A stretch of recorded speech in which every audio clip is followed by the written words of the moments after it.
മുറിയപ്പെടാൻ പോകുന്ന നവാസച്ചന് നന്ദി പറഞ്ഞുകൊണ്ട് നമുക്കത് ആരംഭിക്കാം. മുറിയപ്പെടുന്ന ശുശ്രൂഷയാണ് ഓരോ ദിവ്യബലിയിലും പുരോഹിതൻ അർപ്പിക്കിടുന്നത്. അപ്പം മുറിക്കുന്നതോടൊപ്പം അവനവനെ മുറിക്കുക എന്നുള്ളതാണ് ദിവ്യബലിയിൽ ഏറ്റവും പ്രധാനപ്പെട്ട കാര്യം. അങ്ങനെ എത്ര വർഷമായി അയച്ചപ്പോൾ?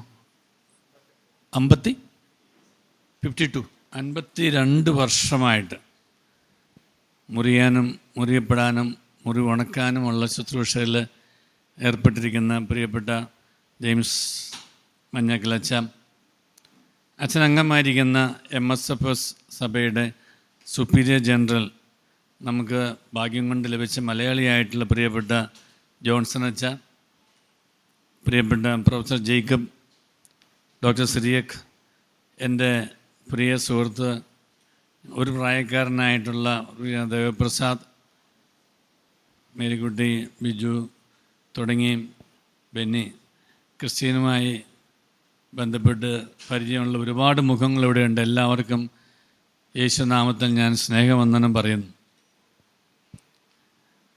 മഞ്ഞക്കലച്ഛൻ്റെ ജീവിതവുമായി ബന്ധപ്പെട്ട് അച്ഛന് ദൈവം നൽകിയ കൃപകൾക്ക് നന്ദി പറഞ്ഞുകൊണ്ട്,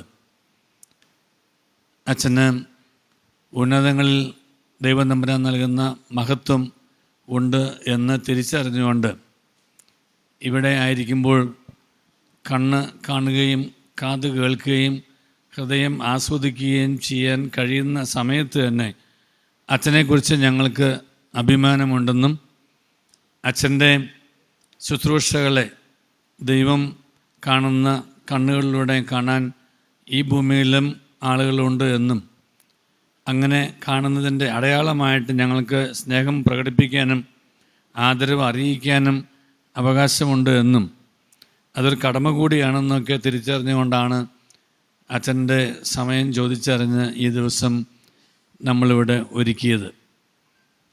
അച്ഛന് ഞാൻ മേരിക്കുട്ടിയോട് പറയായിരുന്നു, സ്പിരിച്വൽ സ്റ്റാർ ഓഫ് ഇന്ത്യ അല്ല, spiritual star of the church എന്നാണ് അച്ഛന് പറയേണ്ടിയിരുന്നത്. പക്ഷേ അത് പറയാനുള്ള അവകാശം സംഘാടകർക്ക് ഇല്ലാത്തതുകൊണ്ട് അവർക്കുള്ള അവകാശത്തിൽ ഒതുങ്ങി നിന്നുകൊണ്ട് സ്പിരിച്വൽ സ്റ്റാർ ഓഫ് ഇന്ത്യ എന്ന് പറഞ്ഞെന്ന് മാത്രമേ ഉള്ളൂ. എന്ത് പറഞ്ഞാലും അതിൽ തന്നെ വിവാദങ്ങൾ വരുന്ന ഒരു കാലഘട്ടത്തിലാണ് നമ്മൾ ജീവിക്കുന്നത്. അതുകൊണ്ട് വിവാദങ്ങൾ ഒഴിവാക്കി കൊടുത്തൊരു സംജ്ഞയാണ് ഈ സ്റ്റാർ എന്ന് പറയുന്നത്. നവാസച്ചൻ പറഞ്ഞ മാതിരി സഭയുടെ ഒരു താരം, ഭാരതത്തിലെ സഭയെ സംബന്ധിച്ചിടത്തോളം പ്രത്യേകിച്ചും. കാരണം സഭയുടെ ശുശ്രൂഷകളിൽ നമുക്ക് പരിശുദ്ധാത്മാവിൻ്റെ പ്രവർത്തനത്തിലൂടെ മാത്രമേ മനുഷ്യൻ നവീകരിക്കപ്പെടുകയുള്ളൂ എന്നും അങ്ങനെ പരിശുദ്ധാത്മാവിലൂടെ നവീകരിക്കപ്പെട്ട പുതിയ മനുഷ്യനാവുന്നില്ല എന്നുണ്ടെങ്കിൽ സ്വർഗരാജ്യ പ്രവേശനം സാധ്യമല്ല എന്നും നിത്യതയിലേക്കുള്ള പ്രവേശനം എളുപ്പമാവില്ല എന്നും, സാധ്യമല്ല എന്നെല്ലാം തിരുത്തിട്ട് എളുപ്പമാവില്ല എന്നുള്ളതൊക്കെ തിരിച്ചറിഞ്ഞ ഒരു മൂവ്മെൻ്റാണ് കരിസ്മാറ്റിക് മൂവ്മെൻറ്റ്. ആ കരിസ്മാറ്റിക് മൂവ്മെൻറ്റിൻ്റെ ഭാരതത്തിലെ ആദ്യകാല നേതാക്കന്മാരിൽ ഒരാളാണ് പ്രിയപ്പെട്ട മഞ്ഞക്കലച്ഛൻ. മഞ്ഞക്കലച്ഛൻ്റെ കുതിപ്പും കിതപ്പും സങ്കടവും സംഘർഷവും വേദനയും സന്തോഷവും ആത്മാഭിമാനവും അഭിമാനവും എല്ലാം ഈ കേരള ജനതയും ഭാരത ജനതയും കണ്ടിട്ടുള്ളതാണ്. ഇവിടെ ധാരാളം ശുശ്രൂഷകളുണ്ട് എന്ന് തിരിച്ചറിഞ്ഞുകൊണ്ട് അച്ഛൻ ഇടയനില്ലാത്ത ആടുകളുടെ അടുത്തേക്ക് കുറച്ച് നാളായി പോയി അവിടെ ശുശ്രൂഷ ചെയ്യുന്നു എന്ന് മാത്രമേ ഉള്ളൂ. ഇടയനുള്ളിടത്ത് ശുശ്രൂഷ ചെയ്യാൻ വലിയ ബുദ്ധിമുട്ടുകളില്ല. കർത്താവിന് അനുകമ്പ തോന്നാനുള്ള ഒരു കാരണം അവർ ഇടയനില്ലാത്ത ആട്ടിൻപറ്റമാണ് എന്ന് കണ്ടതുകൊണ്ടാണ്. അങ്ങനെ കർത്താവിന് അനുകമ്പ തോന്നിയെന്ന് പറഞ്ഞിട്ടുള്ള രംഗവും അല്ലെങ്കിൽ ഭാഗവും സുവിശേഷത്തിൽ ഇടയനില്ലാത്ത ആട്ടിൻപറ്റത്തെ കണ്ടിട്ടാണ്. അവർക്ക് വിശക്കുന്നു എന്നുള്ള രണ്ടാമത് തോന്നിയ ഭൗതിക വികാരമാണ്. ആദ്യം ഈശോയ്ക്ക് തോന്നിയ വേദന എന്ന് പറയുന്നത് അവർക്ക് ഇടയനില്ല എന്നുള്ളതാണ്. ഇടയനില്ലാത്ത ആട്ടിൻപറ്റങ്ങൾക്ക് ഇടയനാവാനായിട്ട് സാധിക്കുക എന്നുള്ളതാണ്. അതിന് വേണ്ടിയിട്ടാണ് ഒരാളെ വേർതിരിച്ച് മാറ്റി നിർത്തി ഒരു മിഷണറിയാക്കി പുരോഹിതനാക്കി മാറ്റുന്നത് എന്ന് നമുക്കെല്ലാവർക്കും അറിയാം. അപ്രകാരം വിളിച്ച് യോഗ്യനാക്കി വേർതിരിച്ച് മാറ്റി നിർത്തി യോഗ്യനാക്കി മുഴുവൻ സമയ പ്രേക്ഷിതനാക്കി അത് ആ വിളി തിരിച്ചറിഞ്ഞുകൊണ്ട് തൻ്റെ സന്യാസ സഭയുടെ നിയമങ്ങൾക്കും സന്യാസ സഭയുടെ പ്രേക്ഷിത ദൗത്യത്തിനും ഒക്കെ അനുസരണമായി ദൈവം തന്നിൽ ഏൽപ്പിച്ച ഉത്തരവാദിത്തങ്ങൾ അതിൻ്റെ പൂർണ്ണതയിൽ നിർവഹിക്കുവാനും അങ്ങനെ നല്ല തമ്പുരാന് പൂർണ്ണ മഹത്വം നൽകുവാനും അച്ഛൻ തയ്യാറായി എന്നുള്ളതാണ് അച്ഛൻ്റെ പ്രത്യേകതയായിട്ട് ഞാൻ കണ്ടിട്ടുള്ളത്. നമുക്കെല്ലാവർക്കും വിളിയുള്ളതാണ്. നമ്മളെല്ലാവരും ഓരോ അർത്ഥത്തിൽ ഓരോ വിളിക്ക് ഉത്തരം കൊടുക്കുന്നവരാണ്. ആ വിളിക്ക് ഉത്തരം കൊടുക്കുന്ന കാര്യത്തിൽ അതിൻ്റെ സവിശേഷത അച്ഛനിൽ ഞാൻ കണ്ടിട്ടുള്ളത് വിളിയുടെ മാഹാത്മ്യവും അതിൻ്റെ ഗൗരവവും തിരിച്ചറിഞ്ഞുകൊണ്ട് ആ വിളിയുടെ പൂർണ്ണതയ്ക്കനുസരിച്ച് പൂർണ്ണേന എന്ന് പറഞ്ഞ് പൂർണ്ണമായും അർപ്പിക്കാൻ അച്ഛനായി എന്നുള്ളതുകൊണ്ട് തന്നെയാണ്. അതുകൊണ്ട് തന്നെ ഇവിടെ മുറ്റത്തെ മുല്ലയ്ക്ക് മണമില്ലാന്ന് തോന്നുന്നുണ്ടെങ്കിലും മുറ്റത്തെ മുല്ലയ്ക്ക് മറ്റ് സ്ഥലങ്ങളിൽ നല്ല മണമുണ്ട് എന്ന് തിരിച്ചറിഞ്ഞ ഒരുപാട് ആളുകൾ അച്ഛൻ്റെ ശുശ്രൂഷ കിട്ടാനായിട്ട് ആഗ്രഹിക്കുന്നവരും പ്രാർത്ഥിക്കുന്നവരും ഒക്കെയാണ്. അതുകൊണ്ട് അവിടേക്കാണ് അച്ഛൻ ആ ശുശ്രൂഷകളിലേക്ക് പോയിട്ടുള്ളത്. ഐറേനിയസ് തിരുമേനി പറഞ്ഞ സുവിശേഷം സ്വന്തം ജീവിതത്തിൽ വ്യാഖ്യാനിക്കാൻ പറഞ്ഞതാണ്. ഞാൻ എപ്പോഴും പറയാൻ ആഗ്രഹിക്കുന്ന ഒരു കാര്യം അത് തന്നെയാണ്. സുവിശേഷം ആകാതെ ഒരാൾക്കും സുവിശേഷം ഏകാനാവില്ല. മഞ്ഞാക്കലച്ചൻ സുവിശേഷം ഏകിയിട്ടുണ്ട് എന്നുണ്ടെങ്കിൽ, സുവിശേഷം പ്രഘോഷിച്ചിട്ടുണ്ടെന്നുണ്ടെങ്കിൽ അത് സ്വന്തം ജീവിതത്തെ സുവിശേഷമായി മാറ്റിക്കൊണ്ടാണ്. നമ്മളൊക്കെ വായിക്കാൻ ആഗ്രഹിക്കുന്ന ഒരു പുരോഹിതൻ കയ്യിലെടുക്കുന്ന ബൈബിളിൻ്റെ ആദ്യ പേജ് ആവാൻ അച്ഛൻ പരിശ്രമിക്കുന്നുണ്ട്. അങ്ങനെ പരിശ്രമിക്കുന്നത് കൊണ്ടാണ് ആദ്യ പേജ് വായിച്ചിട്ട് അടുത്ത പേജിലേക്ക് പോകാൻ നമുക്കൊക്കെ സാധിക്കുന്നത്. അങ്ങനെയുള്ള ആത്മീയ മനുഷ്യരെ ഇന്ന് കാണാനായിട്ട് ബുദ്ധിമുട്ടുണ്ട്. നമ്മുടെ ഐറേനിയസ് പിതാവ് അത് പറയാതെ പറഞ്ഞു വെച്ചു. നമുക്ക് ഒരുപാട് നേതാക്കന്മാരുണ്ട്, ഒരുപാട് അധികാരികളുണ്ട്. പക്ഷേ ആത്മീയരായ നേതാക്കന്മാരോ ആത്മീയതയുടെ ആഴങ്ങളുള്ള നേതൃത്വങ്ങളോ ഒരുപക്ഷെ നമുക്ക് കണ്ടുമുട്ടാൻ പറ്റുന്നില്ല. കാണാൻ പറ്റുന്നുണ്ട്, പക്ഷെ കണ്ടുമുട്ടാൻ പറ്റുന്നില്ല. കാണുകയും കണ്ടുമുട്ടുകയും ചെയ്യുക എന്ന് പറഞ്ഞ രണ്ടാണ്. നമുക്ക് സുകുമാരഴീക്കോടിൻ്റെ വലിയ ഒരു നിരീക്ഷണമുണ്ട്. അകലെ നിന്ന് പൂജിക്കുന്ന പല വിഗ്രഹങ്ങളും അടുത്ത് വരുമ്പോൾ ഉടഞ്ഞു പോകുന്ന ഒരു ദയനീയമായ കാഴ്ച എന്ന് പറയുന്നു. പക്ഷേ ഈ ആത്മീയ നേതാക്കന്മാരെ സംബന്ധിച്ചിടത്തോളം അകലെ നിന്നാലും അടുത്ത് വന്നാലും ഒരേ ആത്മീയതയുടെ ഒരു പ്രഘോഷണം, ഒരു ജീവിതം, ഒരു സുഗന്ധമാവണം നമുക്കെല്ലാവർക്കും ഉണ്ടാകേണ്ടത് എന്നുള്ളതാണ്. അതാണ് ഈ സ്പിരിച്വൽ സ്റ്റാർ എന്ന് പറയുന്നത്. നമ്മൾ ഈ സ്പിരിച്വൽ സ്റ്റാർ ഓഫ് ഇന്ത്യ എന്ന് പറഞ്ഞല്ലോ. ഇന്ത്യ അടിസ്ഥാനപരമായി ആത്മീയത ഉള്ള ഒരു രാജ്യമാണ് നമ്മൾ തിരിച്ചറിയണം. ഈ ആത്മീയതയുടെ പേരുകളുള്ള ഒരു രാജ്യമായതുകൊണ്ടാണ് ഇവിടെ ക്രിസ്ത്യാനിക്ക് ഇവിടെ സ്വാഗതം കിട്ടിയത്, മുസ്ലിമിന് ഇവിടെ സ്വാഗതം കിട്ടിയത്, നമ്മുടെ സ്വരാഷ്ട്രിയൻസിനിവിടെ സ്വാഗതം കിട്ടിയത്, സിഖ് മതം ഇവിടെ രൂപമെടുത്തത്, ബുദ്ധമതം ജനിച്ചത്, ജൈനമതം ജനിച്ചത്. കാരണം യഥാർത്ഥ ആത്മീയതയുള്ള ഒരു വ്യക്തിയെ സംബന്ധിച്ചിടത്തോളം വെളിച്ചം എവിടെ നിന്ന് വേണമെങ്കിലും വരട്ടെ എന്നും ആ വരുന്ന വെളിച്ചം ദൈവത്തിന് മഹത്വവും മനുഷ്യന് നന്മയും നൽകുന്നതാണെന്നുണ്ടെങ്കിൽ ഏത് ചാനലും ആയിക്കോട്ടെ എന്ന് കാണാനായിട്ടുള്ള വിശാല ഹൃദയം നമ്മുടെ പൂർവികരായ ഭാരതീയർക്കുണ്ടായിരുന്നു, നമ്മൾ മറക്കരുത്. അതുകൊണ്ടാണ് നമ്മുടെ ഭരണഘടനയിൽ സെക്കുലറിസം എന്നുള്ളത് ആമുഖത്തിൽ പ്രയാമ്പിളിൽ തന്നെ വരാനുള്ള കാരണം. ഭാരതത്തിൻ്റെ സെക്കുലറിസത്തിൻ്റെ പ്രത്യേകത എന്ന് പറയുന്നത് ഒരു രാഷ്ട്രത്തിനൊരു ഔദ്യോഗിക മതമില്ല എന്നുള്ളതല്ല. ഭാരതത്തിൻ്റെ സെക്കുലറിസത്തിൻ്റെ മതേതരത്വത്തിൻ്റെ പ്രത്യേകത എന്ന് പറയുന്നത് ഏത് മതത്തിൽ വിശ്വസിക്കുവാനും ആ വിശ്വാസമനുസരിച്ച് ജീവിക്കുവാനും ആ ജീവിക്കുന്ന വിശ്വാസം പ്രചരിപ്പിക്കാനുള്ള അവകാശം മൗലികാവകാശമായി കരുതിക്കൊണ്ടുള്ള ഒരു ഭരണഘടനയാണ് നമുക്കുള്ളത്. ആ ഭരണഘടനയിൽ പറയുന്ന സെക്കുലറിസം എന്ന് പറയുന്നത് എല്ലാ മതങ്ങൾക്കും മനുഷ്യനെ നന്നാക്കാൻ കഴിയും.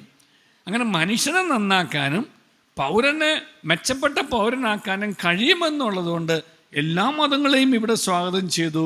എല്ലാ മതങ്ങൾക്കും ഇവിടെ പേരെടുക്കാനുള്ള അനുവാദവും അവസരവും ഒരുക്കി. മതങ്ങൾ എന്നുള്ളത് നമ്മുടെ രാഷ്ട്രത്തിൻ്റെ നിർമ്മാണത്തിൽ വലിയ പങ്ക് വഹിക്കുന്ന ഒരു ഘടകങ്ങളാണ് എന്ന് പ്രഖ്യാപിക്കുകയും കൂടെ ചെയ്തു.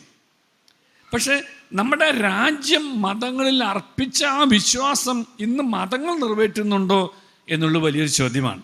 നമുക്ക് ഈ മതങ്ങൾ ദൈവത്തിലേക്കുള്ള ഒരു ചൂണ്ട് പലകയാണോ അതോ വേറെ എവിടെയെങ്കിലേക്കൊക്കെയുള്ള ചൂണ്ട് പലകയാണോ എന്ന് ജനങ്ങൾ ചോദിച്ചു തുടങ്ങുന്ന ഒരു കാലഘട്ടമാണത്. ഈ മതത്തിൻ്റെ കൂടെ നിന്നാൽ, ഈ മതത്തിൻ്റെ രീതിയിലൂടെ ആചാരങ്ങളിലൂടെയൊക്കെ പോയി കഴിഞ്ഞാൽ എവിടേക്കാണ് നമ്മൾ ചെല്ലുന്നത് എന്ന് പൊതുജനം ചോദിച്ചു തുടങ്ങി. ഓരോ മതത്തെക്കുറിച്ച് എല്ലാ മതങ്ങളിലും അങ്ങനെയുള്ള ഒരു വിശ്വാസ്യതയുടെ വലിയ ഒരു ഒരു ഒരു ഒരു കുറവ്, ഒരു ഡെഫിസിറ്റ്, ഒരു കുറവ് നമ്മൾ കാണുന്നുണ്ട്. അപ്പം ഈ മതങ്ങളുടെ വിശ്വാസ്യത കുറയുമ്പോൾ ഉണ്ടാകുന്ന ഒരു ആഘാതം എന്ന് പറയുന്നത് ഇന്ന് നമ്മൾ സമൂഹത്തിൽ കാണുന്നതാണ്.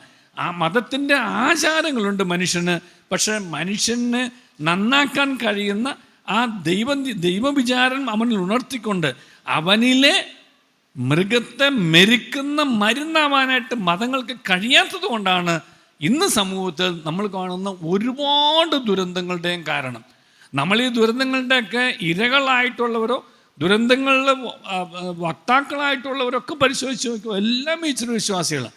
അത് ഈശ്വര വിശ്വാസമാണോ മതവിശ്വാസമാണെന്നുള്ളത് എല്ലാവരും ഒരുമാതിരി നല്ല മതങ്ങളിൽപ്പെട്ടവരൊക്കെ തന്നെയാണ്. പക്ഷേ ആ മതങ്ങളുടെ പഠനങ്ങളും ആ മതങ്ങളുടെ പരിശീലനവും ആ മതങ്ങൾ നൽകുന്ന രൂപീകരണവും അവനവൻ്റെ മനസാക്ഷിയും അവനവൻ്റെ ജീവിതത്തെ വ്യാഖ്യാനിച്ചുകൊണ്ട് അവർക്ക് ആ വിശ്വാസം അനുസരിച്ചുള്ള ജീവിതം നയിക്കാൻ തക്കവണ്ണം മനസ്സിനെ നവീകരിക്കുവാനും മനസാക്ഷിയെ രൂപപ്പെടുത്തുവാനും ഹൃദയത്തെ വിശുദ്ധീകരിക്കുവാനും ഈ 3 തലങ്ങൾ മതങ്ങൾ നൽകിയില്ല എന്നുണ്ടെങ്കിൽ മതങ്ങളുടെ പ്രസക്തി പോലും നഷ്ടപ്പെടും. ഒരു 10 കൊല്ലം കഴിഞ്ഞാൽ മതങ്ങളെ സംബന്ധിച്ചിടത്തോളം ആളുകൾ ഒരു പുനർവായന നടത്തും, യാതൊരു സംശയവും വേണ്ട. കാരണം മതങ്ങൾക്ക് മനുഷ്യനെ നന്നാക്കാൻ കഴിയുന്നില്ല. മതങ്ങൾക്ക് മനുഷ്യന് ഒരുപാട് പ്രോസ്പെരിറ്റി വാഗ്ദാനം ചെയ്യാൻ കഴിയുന്നുണ്ട്.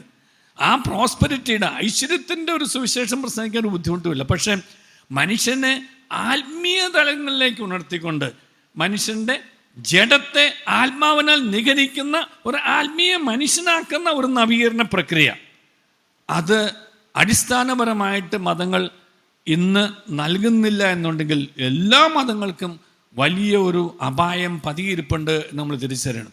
വളരെ പ്രത്യേകമായിട്ട് നമ്മുടെ ക്രിസ്തീയ സഭകളും അത് തിരിച്ചറിയണം എന്നുള്ളൊരു എളിയ അപേക്ഷയുണ്ട്. കാരണം ഇന്ന് സ്നേഹത്തിൻ്റെ, അനുകമ്പയുടെ, ക്ഷമയുടെ, ആർദ്രതയുടെ, സത്യത്തിൻ്റെ, വിശുദ്ധിയുടെ, വിശ്വസ്തതയുടെ വക്താവായ യേശു ക്രിസ്തുവിനെ പ്രസംഗിക്കുന്ന, യേശു ക്രിസ്തുവിനെ ജീവിക്കുന്ന, യേശു ക്രിസ്തു എന്ന സത്യമാണ് ഞാനെന്ന് പറയുന്ന ഒരു ക്രിസ്ത്യാനിയാണ്. അതാ ഇന്ന് വേണ്ടത്. ആ ക്രിസ്തു സഭയാണ് ഇന്ന് ലോകം കാണേണ്ടത്. ആ ക്രിസ്തു വിശ്വാസിയെ വാർത്തെടുക്കാൻ തക്കവണ്ണമുള്ള ഒരു പ്രചോദനം നൽകാൻ ഇന്ന് നമ്മുടെ സഭകൾക്കാവുന്നുണ്ടോ എന്ന് ആലോചിക്കണം. പ്രബോധനങ്ങൾ ധാരാളമുണ്ട്, പക്ഷേ പ്രചോദനമില്ലാത്ത പ്രബോധനങ്ങളാണ്. പ്രചോദനമില്ലാത്ത പ്രബോധനങ്ങൾ വരുന്നതുകൊണ്ടാണ് ഈ പൊള്ളത്തരം തിരിച്ചറിഞ്ഞുകൊണ്ട് ഒരുപാട് പേര് മതത്തിൽ നിന്ന്, ദൈവത്തിൽ നിന്നും അകലുന്നു, മതത്തിൽ നിന്നും അകലുന്നു. ഞാനിത്രയും ഇതൊക്കെ വേദനയോട് ഓർക്കാൻ കാരണം ഇന്ന് ഈ സ്പിരിച്വൽ സ്റ്റാർ എന്നുള്ളൊരു അവാർഡ് ഈ മഞ്ഞാക്ലസ് നൽകുന്നതാണ്. സത്യം എന്താണെന്ന് ചോദിച്ചപ്പോൾ സത്യത്തിന് മറുപടി പറഞ്ഞ ആളല്ല യേശു ക്രിസ്തു. സത്യത്തിന് വ്യാഖ്യാനം നൽകിയ ആളല്ല യേശു. സത്യത്തിന് ഒരു വ്യാഖ്യാനത്തിൻ്റെ ആവശ്യമില്ല. സത്യം ഒന്നേ ഉള്ളൂ. അത് സത്യമാകുന്ന വ്യക്തിയാകുന്ന യേശു ക്രിസ്തുവാണ്. അതുകൊണ്ട് ക്രിസ്തു പീലാത്തോസിനോട് ഒരു മറുപടി പറഞ്ഞില്ല. വലിയ ന്യായാധിപനാ ചോദിച്ചു, വാട്ട് ഈസ് ട്രൂത്ത്? സത്യം എന്താണെന്ന് ചോദിച്ചു. ഒരു മറുപടി യേശു പറഞ്ഞില്ല. നമ്മളൊക്കെ ആണെങ്കിൽ സത്യം സത്യം സത്യം സത്യം എന്നുകൊണ്ടൊരു വ്യാഖ്യാനം പലതവണ നമ്മൾ നടത്തിയത്. യേശു ക്രിസ്തു വ്യാഖ്യാനിച്ചില്ല, യേശു ക്രിസ്തു വിശദീകരിച്ചില്ല, യേശു ക്രിസ്തു പുതിയൊരു ഡയമെൻഷനും ഒന്നും നൽകിയില്ല. സത്യം തന്നെയാണ് യേശു ക്രിസ്തു. ആ സത്യത്തെയാണ് ഈ ക്രൈസ്തവ സഭകൾ പ്രസംഗിക്കേണ്ടത്. ജീവിതത്തിലൂടെ പ്രസംഗിക്കാതെ പ്രബോധനങ്ങളിലൂടെ പ്രസംഗിച്ചുകൊണ്ട് ക്രിസ്തീയ സഭകൾ എങ്ങും എത്താൻ പോകുന്നില്ല. ഈ ലോകത്തിൽ വേണ്ടിയിട്ട് അല്ല സഭകൾക്ക് ദൈവം ഇവിടെ അനുവാദവും അംഗീകാരവും നൽകിയിട്ടുള്ളത്. ഈ ലോകത്തിൽ മനുഷ്യനെ ഇവിടെ ഒരു ഐശ്വര്യത്തിൽ ജീവിക്കാൻ സഹായിക്കാനല്ല. തെറ്റാണ്. ഈ ഐശ്വര്യത്തിലും അതിൻ്റെ അപ്പുറത്തേക്ക് നിനക്കൊരു നിത്യ ഐശ്വര്യമുണ്ട്, നിനക്കൊരു നിത്യതയുണ്ട്, നിനക്കൊരു ആത്മാവുണ്ട്. മരിക്കാത്ത ആത്മാവിനെ, മരിക്കുന്ന ജനത്തിൽ നിന്നും മരിക്കാത്ത ആത്മാവിനെ നീ സംരക്ഷിക്കേണ്ടവനാണ് എന്ന് ഓർമ്മപ്പെടുത്താനാണ്. അതൊക്കെ ധൈര്യപൂർവ്വം പ്രസംഗിക്കാനും അതിലേക്ക് എന്തു വന്നാലും ആത്മാവിനെ കുറിച്ച് ഓർക്കാനും ആത്മാവിൻ്റെ നിത്യതയെ ഓർമ്മിപ്പിക്കാനും ആത്മാവിൻ്റെ നിത്യതയാണ് നമ്മളുടെ ഉത്തരവാദിത്തമെന്ന് ക്രൈസ്തവ സഭകളെ ഓർമ്മിപ്പിക്കാനൊക്കെ കഴിയുന്ന പ്രവാചക ശബ്ദങ്ങൾ ഉണ്ടാകട്ടെ എന്നാണ് എൻ്റെ ഒരു പ്രാർത്ഥന. ഈ കാലഘട്ടത്തിൽ ഇതൊക്കെ പറയേണ്ട സമയമായി എന്നുള്ളതുകൊണ്ട് മനാക്കളച്ചനെ ആദരിക്കാൻ കിട്ടിയ വേദിയിൽ ഞാനതങ്ങ് ഓർത്തു എന്ന് മാത്രമല്ല. കാരണം സത്യം വിളിച്ചു പറയാൻ ധൈര്യം കാണിക്കുക എന്നുള്ളത് ഒരു ക്രിസ്തു ശിഷ്യൻ്റെ, ഏത് ക്രിസ്തു ശിഷ്യൻ്റെയും ഉത്തരവാദിത്തമാണ്, അവകാശമാണ്. അവനെ ക്രിസ്ത്യാനിയാക്കുന്നതും അത് തന്നെയാണ് എന്നാണ് എൻ്റെ വിശ്വാസം. കാരണം സത്യത്തോടൊരു ആഭിമുഖ്യമില്ലാത്തൊരു ക്രിസ്ത്യാനിയല്ല. വിശുദ്ധിയും വിശ്വസ്തതയും വിശ്വാസ്യതയും ഒക്കെ ഈ സത്യത്തിൽ നിന്നാണ് ഉണ്ടാവുന്നത്. സത്യം ഒന്നേ ഉള്ളൂ. ആ സത്യത്തോട് ചേർന്ന് നിൽക്കാനുള്ള ധൈര്യവും ആ പ്രവാചക തീക്ഷ്ണതയും ഒക്കെ നമുക്കുണ്ടാവണം. അങ്ങനെയുള്ള ആത്മീയ നേതാക്കന്മാർ, അവരുടെ കൂട്ടത്തിൽ നമുക്ക് ഗണിക്കാവുന്ന ഒരാളായിട്ട് ഞാൻ മനാക്കളച്ചനെ കാണുന്നു. അതുകൊണ്ട് മനാക്കളച്ചൻ്റെ അക്കൗണ്ടിൽപ്പെടുത്തിക്കൊണ്ട് ഈ കാര്യങ്ങൾ ഞാനൊന്ന് ഓർമ്മിപ്പിച്ചു എന്ന് മാത്രമേ ഓർമ്മിപ്പിക്കുക എന്നോട് തന്നെയുള്ള ഓർമ്മപ്പെടുത്തലാണ്. ഓർമ്മിച്ചു എന്ന് മാത്രമേ ഉള്ളൂ. കാരണം ഞാനെന്നൊരു വ്യക്തിയെ, നമ്മളാവുന്ന ഏത് വ്യക്തിയും ഒരു ക്രൈസ്തവ നാമം പേർന്നവനാണെന്നുണ്ടെങ്കിൽ അവരെ ഉടനെ ആലോചിക്കുന്നത് അങ്ങനെയാണെന്നുണ്ടെങ്കിൽ കുഴപ്പമുണ്ടാവില്ല, പറ്റിക്കില്ല, ചതിക്കില്ല, കളവ് പറയില്ല, നേരായ വഴിയിലൂടെ നടക്കും. അതുകൊണ്ടാണല്ലോ അല്ലേ തൈലാദി വസ്തുക്കൾ അശുദ്ധമായാൽ ക്രിസ്ത്യാനി തൊട്ടാൽ അത് ശുദ്ധമാവും എന്ന് പറയാൻ തക്കവണ്ണം വിശുദ്ധിയുടെ, സത്യത്തിൻ്റെ, നേർക്കാഴ്ചയുടെ അടയാളമായിരുന്നു ക്രിസ്ത്യാനി.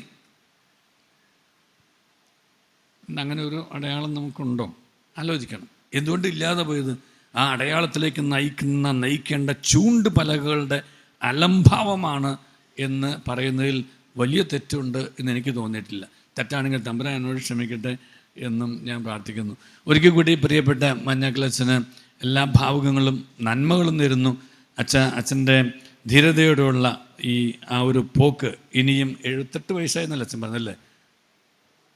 79. അതൊന്ന് തിരിച്ചിട്ടാൽ 97 ആവും. ആ 97 വയസ്സ് വരെ ഞാൻ അത്രയും ആയുസിൻ്റെ ദൈർഘ്യം കുറിക്കാൻ ഞാൻ ആരുമല്ല കേട്ടോ, ഒരു ജഡ്ജിക്കും പറ്റില്ല. പക്ഷേ ദൈവം തമ്പുരാൻ അത്ര വരെയെങ്കിലും നല്ല ആരോഗ്യത്തോടെ നല്ല ആയുസ് നൽകിക്കൊണ്ട് അച്ഛനെ നല്ല ശുശ്രൂഷകൾ നൽകാനായിട്ട് അനുഗ്രഹിക്കട്ടെ എന്ന് പ്രാർത്ഥിച്ചുകൊണ്ട് ഈ അവാർഡ് എന്തുകൊണ്ടും അർഹനായ അച്ഛന് ലഭിച്ചതിലുള്ള സന്തോഷം രേഖപ്പെടുത്തിക്കൊണ്ട് അവാർഡിന് അർഹനായ അച്ഛന് ഒരിക്കൽ കൂടി എല്ലാ ഭാവുകങ്ങളും നേർന്നുകൊണ്ട് ഞാൻ നിർത്തുന്നു. ദൈവം നമ്മെ എല്ലാവരെയും അനുഗ്രഹിക്കട്ടെ.